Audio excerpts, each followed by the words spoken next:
Happy Devil's Wednesday. This is the State of the Fan Address, episode 350, titled Silly-yev Season. I am your host, Sam Wu, here with pucksandpitchforks.com editor-in-chief Nick Villano, as we're streaming live on Facebook Live, YouTube Live, X Live, Twitch, and now on Instagram Live on the Let's Go Devils Network. Lots of itsy bitsy Devils news coming out in the last 3 days. Also, the countdown to Sonny Maida's town hall. I know a lot of fans are going to be looking forward to that. Lots going on, Nick. How are you, my friend? I'm good. That was, it was a lot of headlines this week, just like from a writing perspective. I was writing a lot of things this week, and JB Gambatees is rocking and rolling, writing a ton of stuff, and Jersey Joe's got stuff out there. Vinny Parisi wrote about the Devils having more wins than the Vegas Golden Knights. There's so much to talk about. I want to start with Silly-yev. Is that okay? Can we jump on the Silly-yev for a minute? Absolutely, the big guy. Yeah, it's been like 2 days. I think he got signed on Monday. I don't know if there's. Do you know if there's significance to June 1st as to why, like maybe his KHL contract ended that day or something?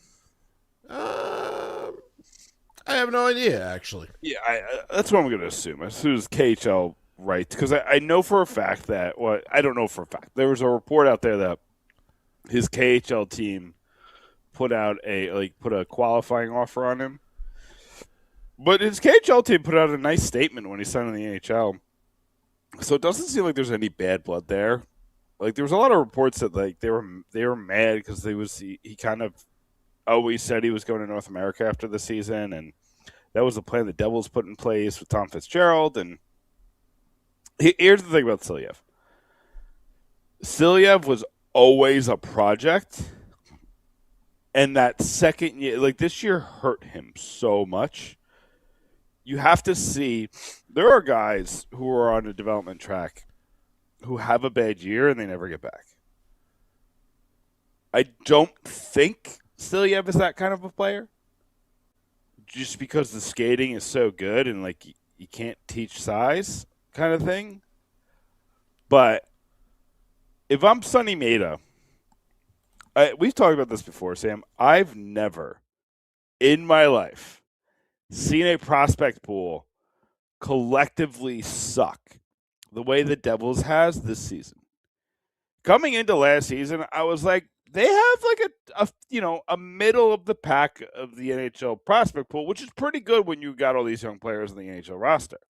Not even including, Luke Hughes or Simone Nemetz or these guys on the roster, the Haminahos, the LaChances, the Silly-yevs, the Caseys, the and then the newcomers with Connor Fondrick and Ben Kevin and Mason Moe. Like there were some pieces to like around the edges.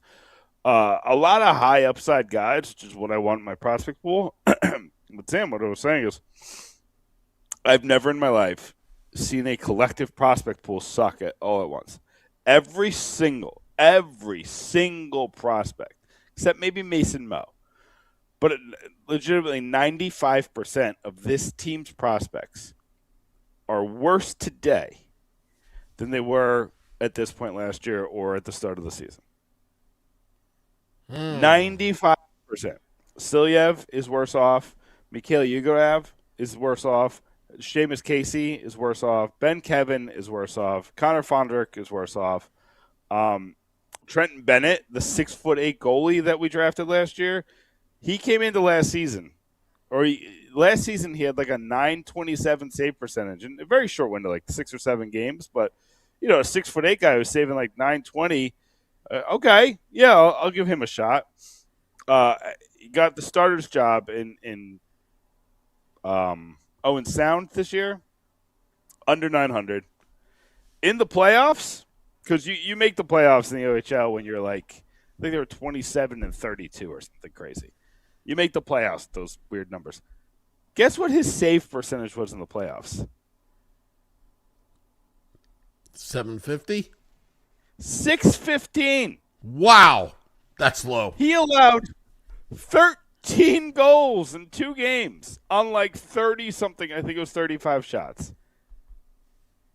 Just a complete destruction of that goalie, and I don't know. I got no hope for that guy. I get it. The goalie, they take time to develop, but I just saw a little tape yesterday because he got traded to Flint. Much better team than Owen Sound, right? Owen Sound is just in a really bad spot right now.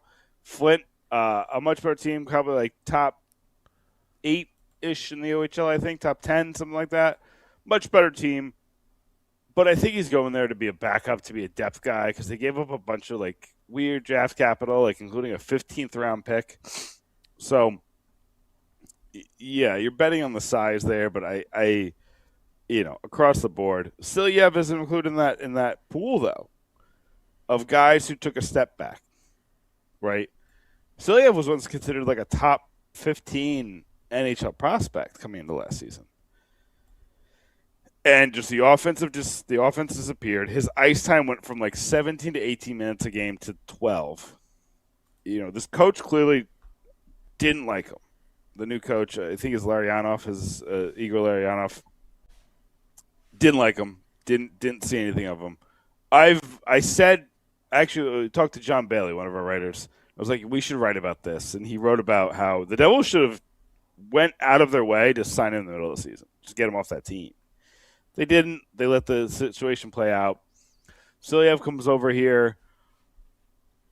I don't think he's going to make the roster, but he's going to cause me to write an article about it in training camp.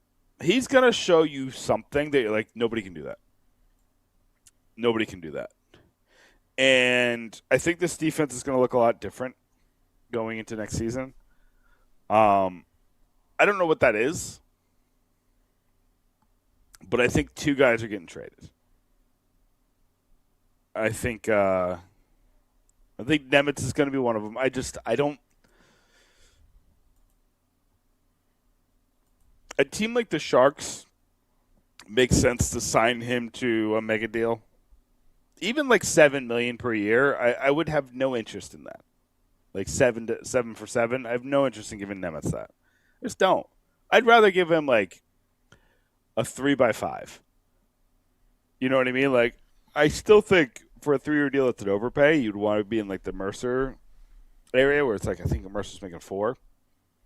But I give him a 3x5, and I think you still have 1 more year of restricted free agency at that point. So you're not walking him to free agency or anything like that. But I just, what he wants is not something I'm willing to give.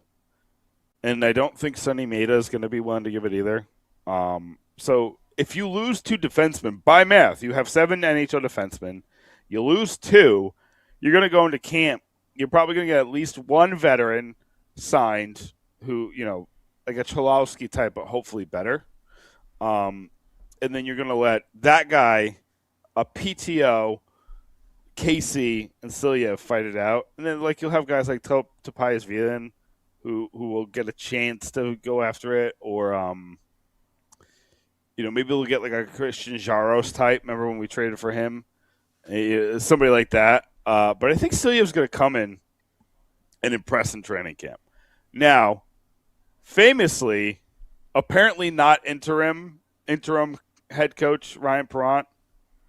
I'm going to go on a quick rant because I know you told me that people reached out to you, and I apologize for this. But the Devils website has been updated. Sergei Brylin's not on it anymore. So it's been updated. Ryan Perrant is still listed as the interim head coach. So I'm actually going to reach out to the Devils because I got to ask about something else because Megan Dugan is still on their list too. They took Brylin off. They've taken Rogalski off. And Brylin is not listed as anything, by the way. So when they said they moved into a different position in the front office, I don't know what that position is. So I'm gonna reach out to the Devils. We asked them, why is Megan Dugan still on this list? Why is Ryan Perrant still listed as interim what is Sergey Brelin's role moving forward?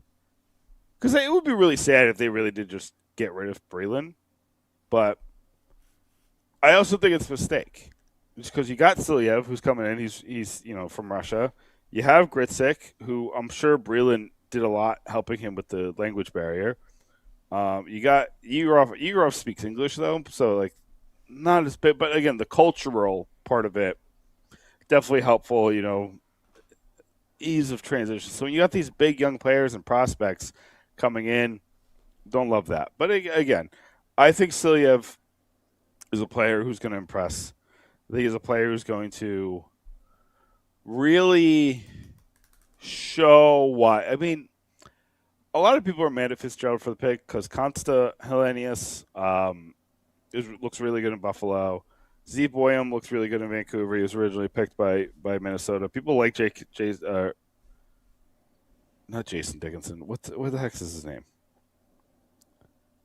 Sam Dickinson.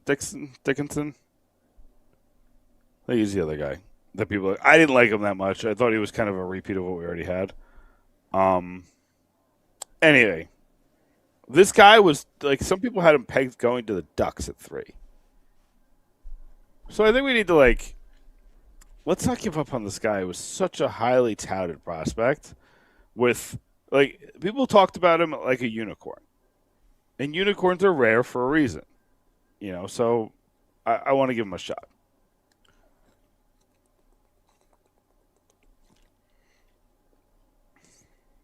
What are your thoughts on Silly-yev? Have you lost faith? Things changed when Sonny Maeda became GM because now things are going to be straightened out. I think the knock on him was not really him, was his development in the KHL, from what I'm told, wasn't very good. I think.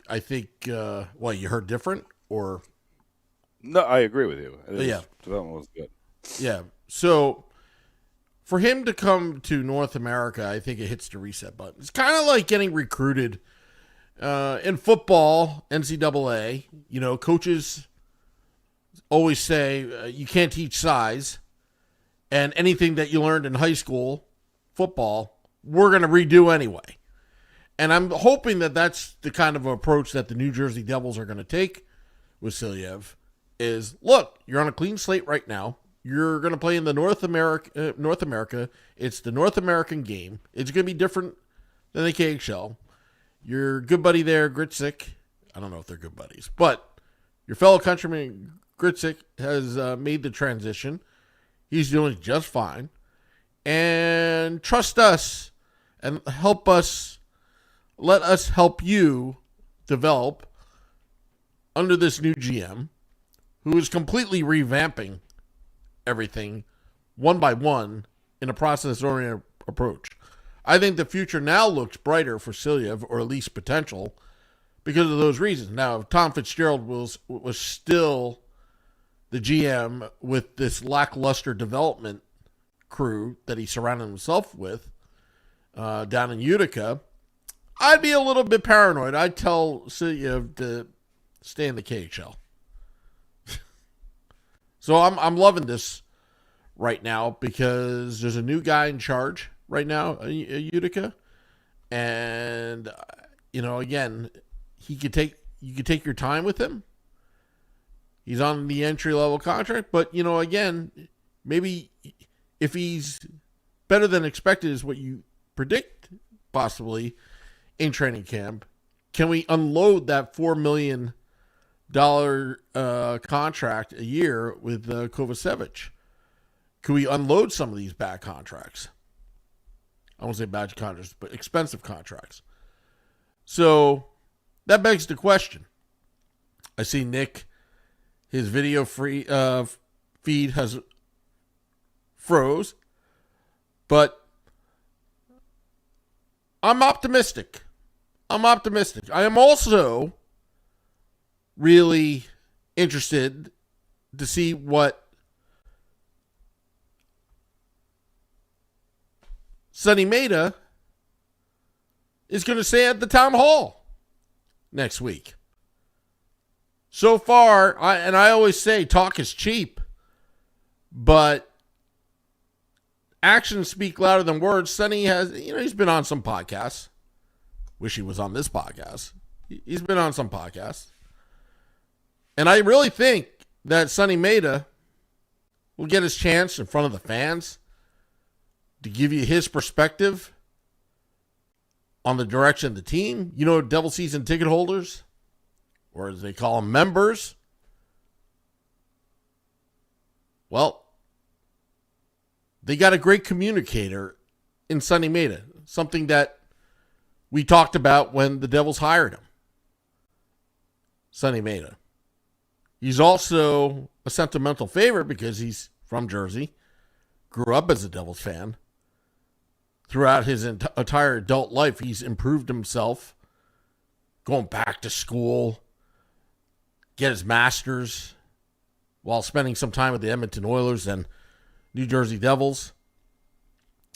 Yes, Nick is deep in thought as he's restarting his internet right now.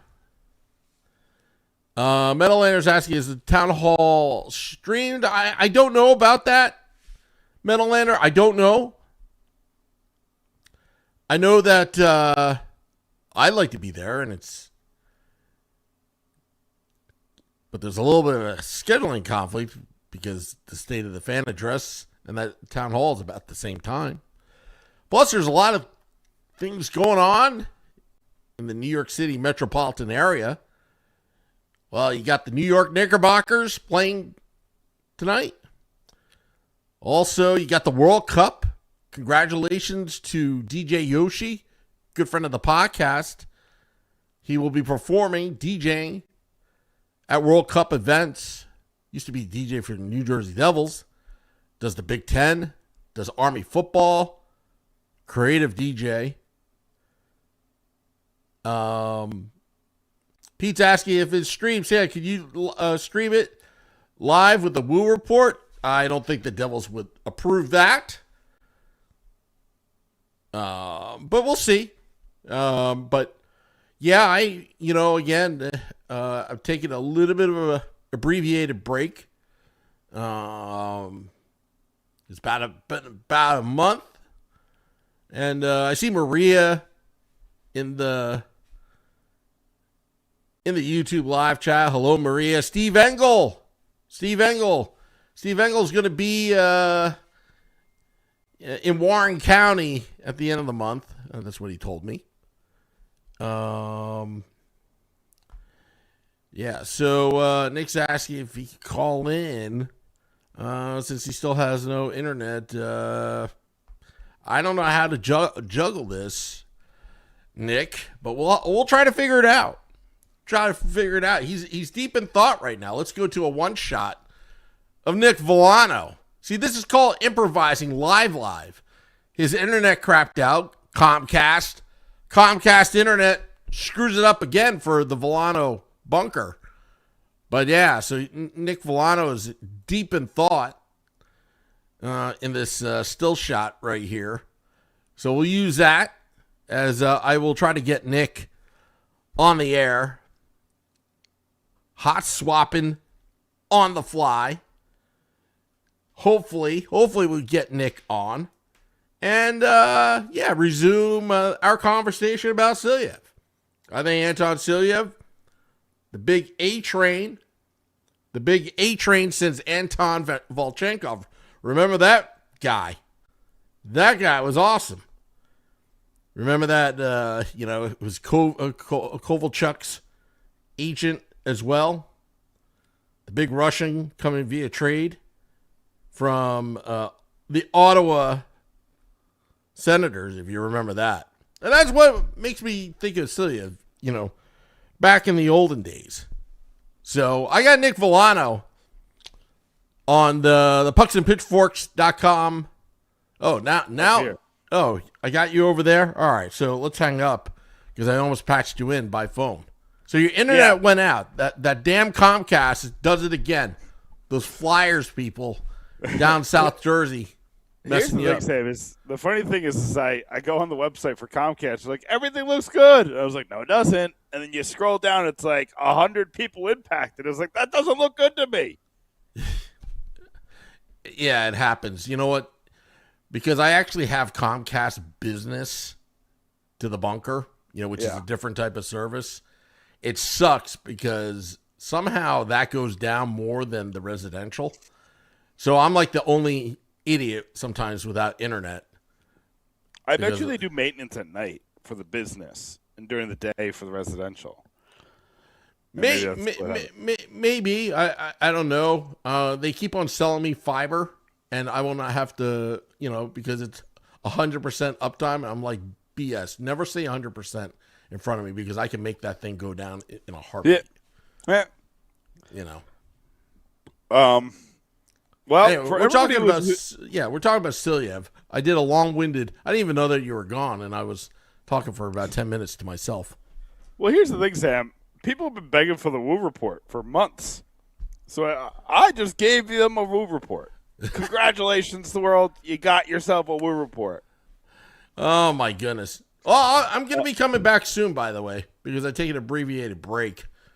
Okay. Yeah. I'll be listening. Let's pivot, though. We talked Silly-yev. I kind of got it all out of my system. I want to talk Nico trades real quick. Yep. Just because the world has been losing their mind. I've been trolling, by the way. Nobody knows how to value Nico Hischier. And that's why he's not going to get traded. People are valuing him. Analysts, like real people, are valuing him like a second-line center.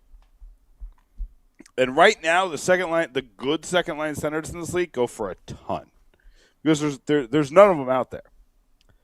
Nico Hischier is not a second-line center. Right? He's not the 30th to 35th best center in the league. No, he's a top 15 center. Maybe top 20, depending on... Again, he's definitely in the top 20, 100%. The Devils have 2 top 20 centers. There's no doubt in my mind. That's where they sit. A top 20 center is worth immensely more than anything else. Right? I've seen people be like, the one we saw today was Brant Clark and the 17th overall pick from the Kings. You're not close. You're not close. Of course, there's the Quinn Hughes one. Okay, I get it. That trade hurts the Devils a lot, like by a lot. So I would rather not. And what I say by that, I think Quinn Hughes is a better player than Nico Hischier.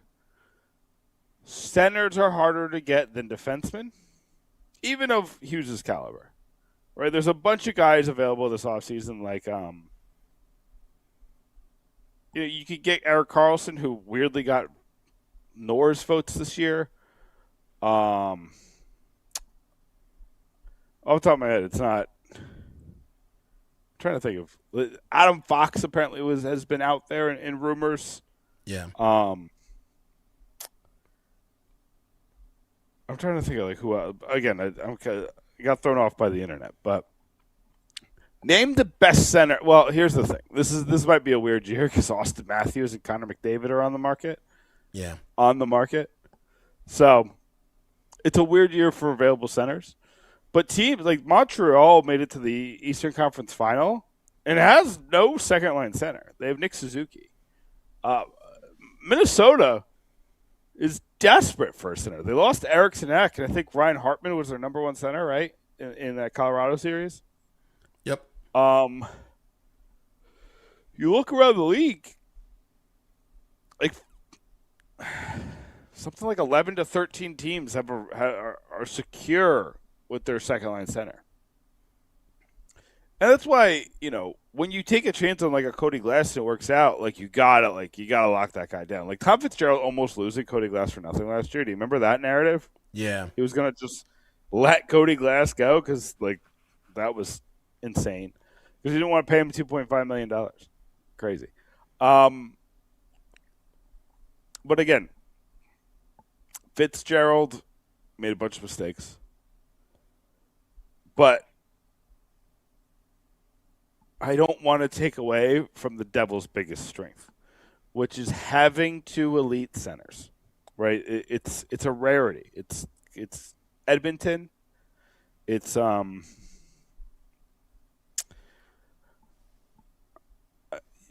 you could put Florida there when they have Barkov, I guess.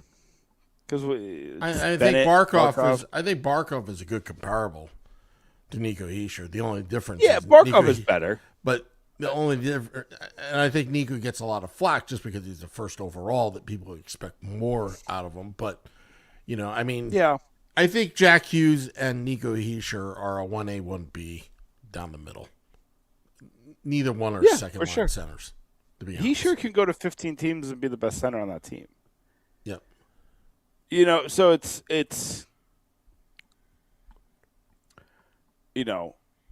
if you're gonna do it, you need to do it for a team looking for a little bit more.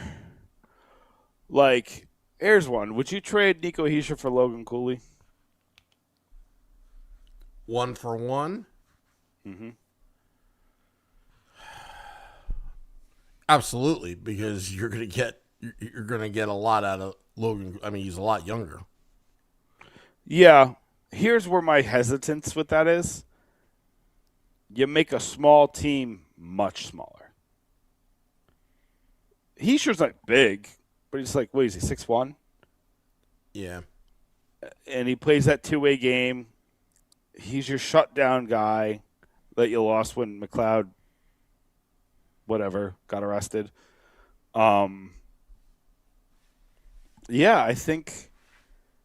don't think I would do it.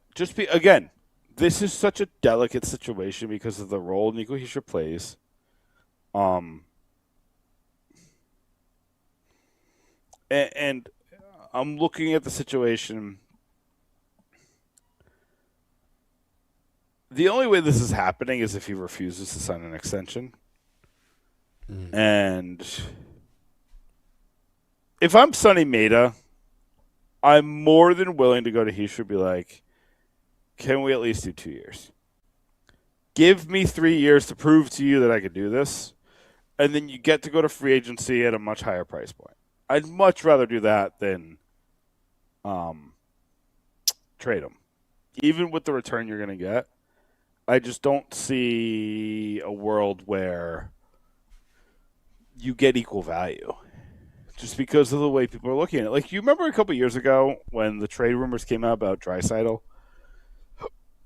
And everybody was like, oh, we'll trade 2 first-round picks for Draisaitl. That's all you need. It's like, no, Draisaitl's like the top 15 player, or he was going to be. And that advantage for the Oilers is what took them to 2 Stanley Cups, right? What Draisaitl last year that Draisaitl was like the man, right? Or was that the year before? I'm mixing them up. A couple years ago. But he dragged them to the final. McDavid was good, but Draisaitl was great. I think it was 2 years ago. I think you're right. I think it was the first Flyers or Florida Oilers series. Draisaitl was going to win Conn Smythe. And, I just look at these Nico Hischier trades. The Montreal one where you're centering it around Michael Hague.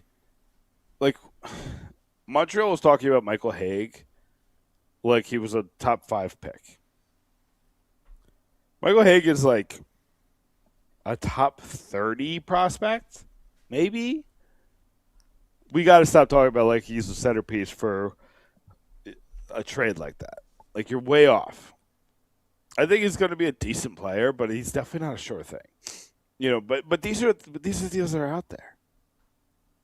Or you're going to do the Matthew Tkachuk thing, where you trade for legit NHL guys, but you're going to get in the same position that Calgary's in, whether you had to overpay Huberdeau, you had to overpay Uyghur, just because you kind of put them in a weird spot. It's a losing proposition trading Nico Hischier. I don't see. Can you think of any, even if he refused to sign a long-term deal, sign 1 year? I don't care. Let's kick the can down the road. Make the playoffs next year and make a run. Is there any situation where you're trading Nico Hischier this offseason? If he says short of him asking for one. If he won't sign anything.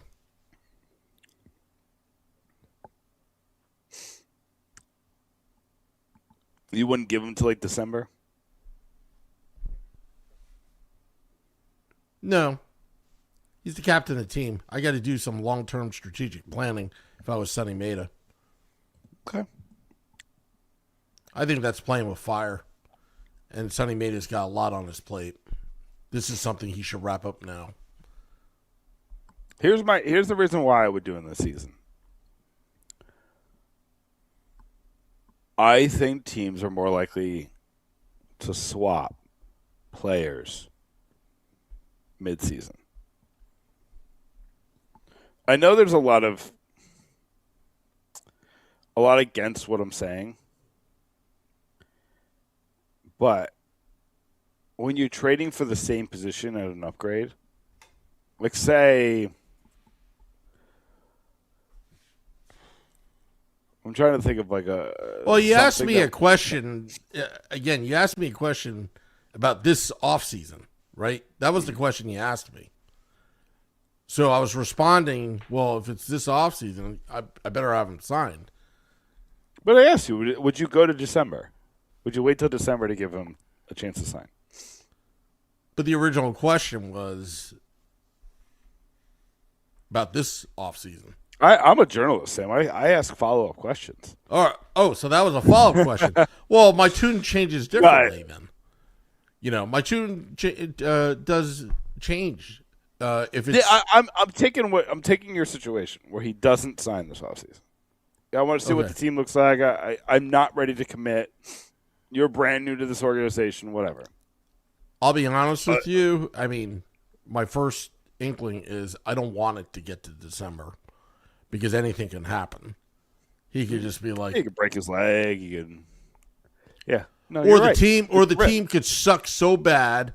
And then, you know, you got bozo fans that, you know, booed Luke Hughes, start booing Nico. You know, you never know. You know, anything can happen. Oh, no, that's the thing. You do know. Yeah. Because I think it would happen. Yeah. Or, you know, somebody, you know, Nico's dad, he comes over to American whiskey all the time. And, you know, and somebody says something stupid to him. And he tells Nico, no, don't stay here. These people are jerks. You don't know what's going to happen. But I'll be honest with you.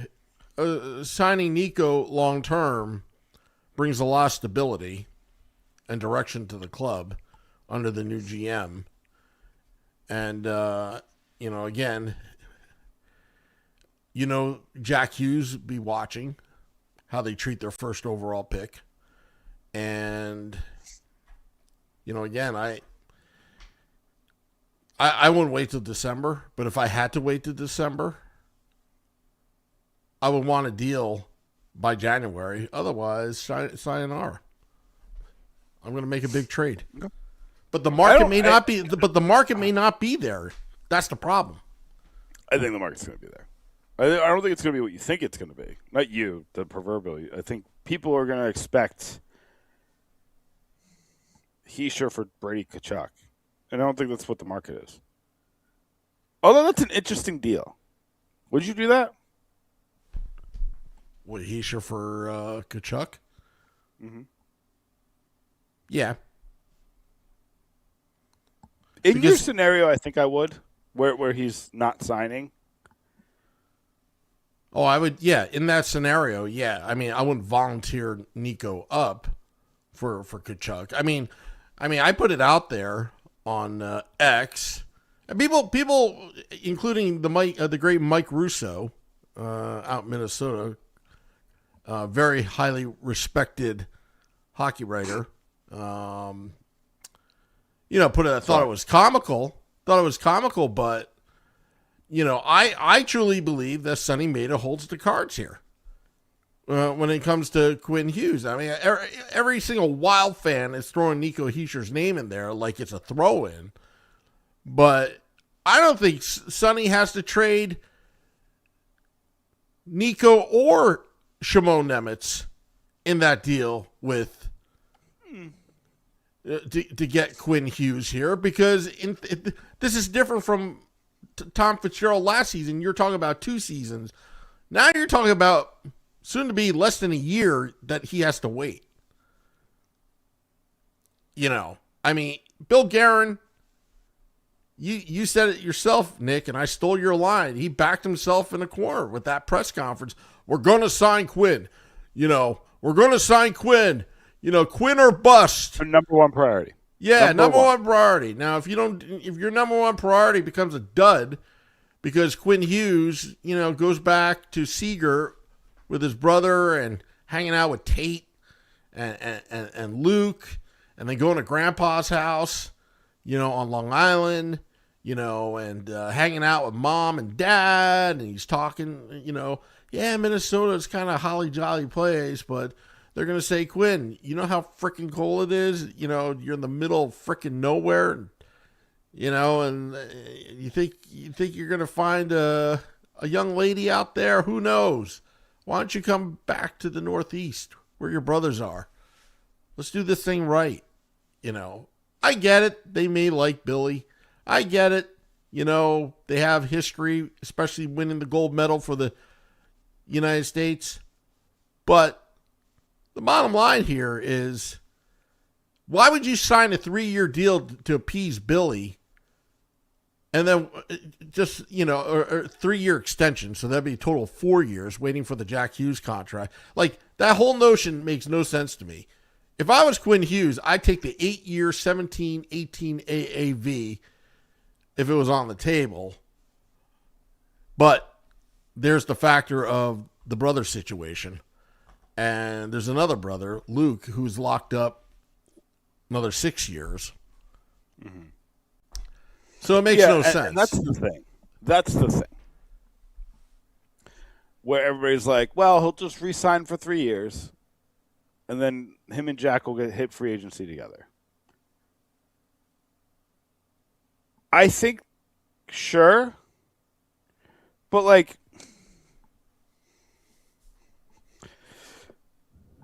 if I went to you, Sam, and I said, you know, I can give you your dream. You say, what do I got to do? I say, you got to wait a year. You'd probably be like, okay, I can do that. But then I said, or you can wait for your secondary or third or fourth dream and have a chance at that, but your actual dream has to wait 4 years. So what I'm saying is, if he thinks he has a better chance at the Stanley Cup in Minnesota, which unequivocally he does today. Minnesota's a better roster. They have the goalies that look pretty good. They unequivocally have a better shot. On paper, they look pretty good. I know I've been trashing them online, you know, but on paper, they do look good. But they're missing pieces. Yeah, just like every team. I don't think you said, like, if somebody said that I could have my dream job next year, or I could stay where I'm at and have a pretty good time for 4 years and then get my dream job, I'm going to say no. Well, get my dream job in a year. It's not like Quinn Hughes is going to leave money on the table or the Devils aren't going to be able to afford him in a year. I just don't. And then there's the smoke, right? The smoke has been around the Jack Hughes, Quinn Hughes thing. And then what did Jack Hughes do? Was it last year where he lit it on fire? He said, I want to play with my brother. It was last year at Media Day, right? Yeah. Yeah. And just remember, that was a message to Tom Fitzgerald. You know, that was a message to Tom Fitzgerald blew this. Oh, he totally. And I think this is Tom Fitzgerald lost his job when he didn't make that trade, and I think we talked about it in December. It's an inconceivable screw up. Now we're hearing some chatter that there was some locker room strife about the trade. there are times where the anticipation is worse than the action. And Quinn Hughes has never shown to be anything but a guy who just wants to kind of come and play hockey. Do I think he should be captain after what happened in Vancouver? No. That was a mess. But I don't think he contributed to it. Every report said that he didn't contribute to it. The JT Miller, Elias Pettersson nonsense. And all the other strife in Vancouver. It seemed like he just kind of wanted to keep his head down and play hockey. If Quinn Hughes comes over here, and Jack Hughes is excited and boisterous about it, but Quinn Hughes just comes here and plays hockey, no one's going to be mad at him. Right? Well, let me tell you how impactful Quinn Hughes would be for the New Jersey Devils. Having both Quinn and Jack to be in Luke's ear is going to bode so well for the Devils franchise that it could create a three-headed monster, because we haven't seen Luke Hughes live up to his potential. But to have Quinn on that blue line, I truly believe he's not going to get a pass just because they're brothers. The way the Jack and Quinn approach the Olympics, I think that kind of intensity is going to be passed on to Luke. And you're going to see Luke Hughes work a lot harder and spend more time in practice, because all reports, I'm sure a lot of the Devils media members would say, Jack Hughes works hard in practice. He puts his time in. Possibly the hardest work on the team. Yeah. Always early, always late. Yeah. So you add Quinn as a reinforcement to Luke, because I know Luke and Jack drive together. They live together naturally, to the rink. But you add Quinn in the mix, the oldest brother. I think Luke Hughes, we're going to see something out of Luke Hughes where it makes that $9 million AAV look like a bargain if you bring Quinn Hughes here. That's what I would predict if it happens.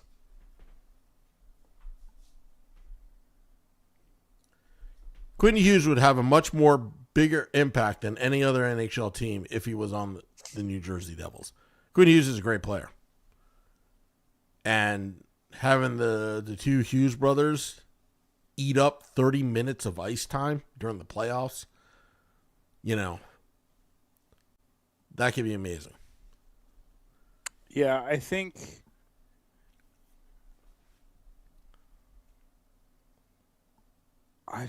he solved so many problems for what was wrong last year, and making the trade, I think, would have fixed the locker room. We heard Brendan Dillon, I think it was 2 weeks ago, talk about how the locker room was a problem. And Brendan Dillon's been in a lot of locker rooms. He's been in Winnipeg, been in Washington. Can't remember where he was at before then, but he's seen a lot of things. He knows what a good locker room is supposed to look like, and this wasn't one of them. And it was clear something was off with the team, which is kind of why I was like, maybe you just kind of move on from Sheldon Keefe just because he lost the locker room. But, I think,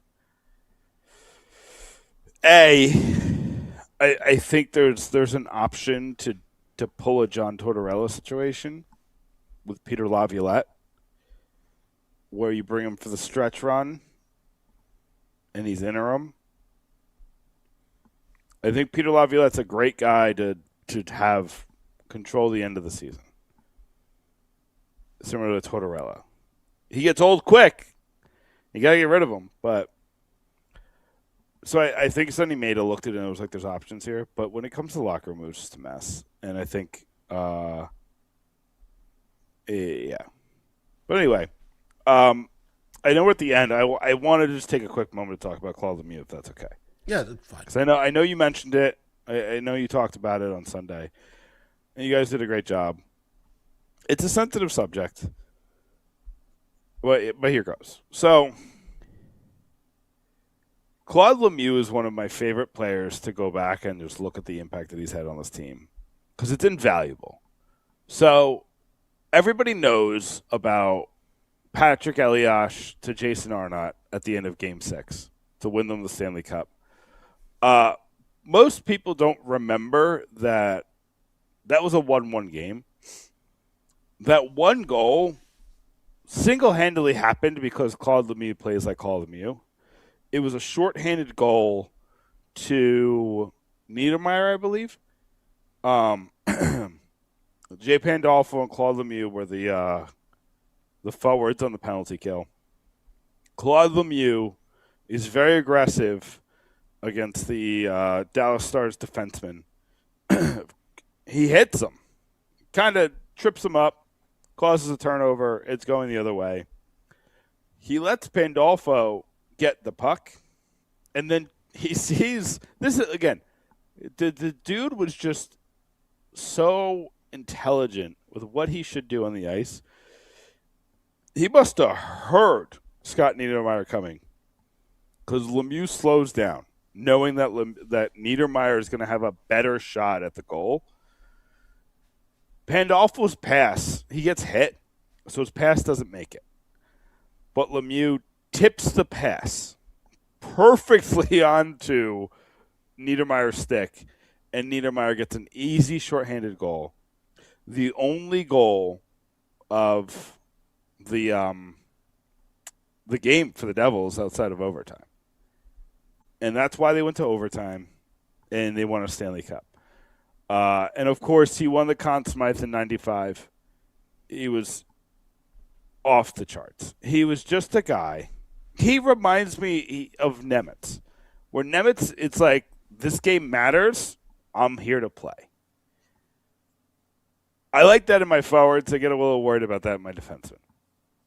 But he's just the most incredibly clutch player that you could think of. That was him on the ice. I always loved what he represented for this team, because he was that transition. He was, you talk about Niedermayer, drafting Niedermayer. You talk about the Scott Stevens for Brendan Shanahan fiasco. You talk about drafting Brodeur. You're talking about drafting Eliash and Gomez and the Holy trade. Like, there's so many options. But when Lamoriello he traded Turgeon, right, for Lemieux? Yeah. Originally, when he traded Turgeon for Lemieux, he said, I need a guy with Stanley Cup pedigree, still young, but plays exactly like we want to play. Claude Lemieux never missed the playoffs with the Devils. They missed a ton before he left. They missed the year they traded him in 96. Then they traded back for him in 2000. And he signed with the Sharks, I think, after they won the Stanley Cup. But he represented everything that made the Devils successful. Ramping up to 92, 93, 94, 95, that was a different style of play. And he also, remind me of Ron, you would remember this a little bit better than me, but he was the reason they hired Jacques Lemaire too, right? That part I don't know. But let's put it this way. During Herb Brooks' 1 year, there was chaos in that locker room. Yeah. And there were rumors about Scott Stevens and Claude Lemieux fighting. There was a lot of in-house fighting. And I'm not sure if that's, Herb Brooks' way. I don't know. But there was definitely tension. To the point, if I remember correctly, that the locker room got so bad that I believe Rich Scher or some of the media outlets reporting back in those days saying that this is their last year together. Like, guys are going to be leaving. And somehow Jacques Lemaire comes in, which commanded complete respect from every Devils fan that, follow hockey, knowing that you got a legendary Montreal Canadian, now the head coach. Again, Claude Lemieux, he was one of those guys that put everything out on the line, and it was willing to do the dirty work to get it done, no matter how dirty it was. And to bring somebody like Jacques Lemaire to the team. Jacques Lemaire and Claude Lemieux together, it's like a 1-2 punch. And want to remind you, Larry Robinson was the assistant coach, and Larry Robinson was the head coach when they won in 2000. But also Larry Robinson and Claude Lemieux were also teammates in Montreal. Oh, yeah, that's right. So that connection, there may be some truth to it. I would love to ask Lou Lamoriello that question. I would love to ask him that question. He may not answer, who knows? But, I'd like to dig deep with that Claude Lemieux and Jacques Lemaire. You should ask your people. Lou's talking now. He's doing some interviews, especially after this unfortunate. How about we get Lou here on the State of the Fan address? I'm ready. We'll have to figure it out. We'll have to figure it out because I'm scared. You got to get a landline. He's got a landline number.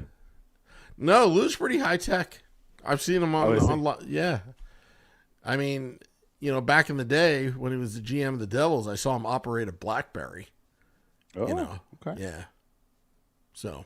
All right. But here's how I'll end it off. We all know what the situation is. It's devastating. It kind of shows you that, Claude Lemieux was incredibly successful. I do want to say, we have people from the New York Post on this podcast. The great Larry Brooks has been on multiple times. Their articles on Claude Lemieux have been disgusting. And I just need to say that. We need to learn how to cover death better in journalism. And I don't consider myself a journalist. I know I made that joke earlier. But I was a journalist for a long time. And the industry does a bad job, especially sensationalist media, does a bad job of covering death. I just want to put it out there. If any of you guys are feeling like you need to talk to somebody, the Pucks and Pitchforks DMs are always open. My Facebook page is always open. Let's just talk some hockey. Let's just keep conversations going. Keep talking. If you guys ever need it, Pucks and Pitchfork. I'm a nobody. I'm a blog about hockey. But sometimes, if that's going to help, I'm here for you. So that's all I'll say. That's how I'm going to end it. Sam, thank you for vamping. Appreciate you. I'm going to plug, though. Is that okay? Go right ahead. The music's on. The draft articles are coming. This week, we're going to have 5 players I want in the first round and the 5 players I want in the second round. We'll go 3rd, 4th, 5th round next week. There's a lot of reactionary articles up. We didn't talk about Patrick Elias is the GM of the Czech national hockey team. That happened today. I have an article on pucksandpitchforks.com on that. Lots of stuff on Silly-yev. We have a couple different honor Claude Lemieux type articles. Pucksandpitchforks.com. Go ahead there right now. Absolutely. All right, we're going to get out of here. Dropping the podcast in about 20 minutes. Till next time, let's go Devils.